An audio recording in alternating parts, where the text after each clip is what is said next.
बाई आजा आजा तेरे संग जिंदगी बाई या बाई बाहेर या. हे घंटीवाले बाबा. हा आणि मी यांचा घंटीवाला बाबा. हा का? बाई मी त्यांचा चेला. हा, तुझ्या चेहऱ्याकडे बघून आम्हाला वाटतं की तुझ्या मनात लय दुःख आहे. हा दिसतंय दिसतंय तुझ्या नवऱ्याचे 4-5 केस गायब आहे ते मला माहिती आहे.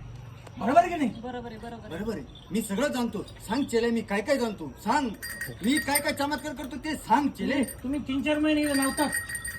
बाहेर जाऊन बसला होता. बरोबर का? हा बरोबर आहे बरोबर आहे. तुमचा नवरा दारू पितो. हा पेतो. याला त्याला टोप्या घालतो. हा. त्यांना तेवढंच काम आहे बघा बाबा. बरोबर का? आमच्या बाबाला किती माहिती पाहिलं ना. याच्यावर एक समाधान आहे. त्यासाठी काय बाबा? आम्हाला एक हवन पूजा करावं लागेल हा आणि ती पूजा अशी करावी लागेल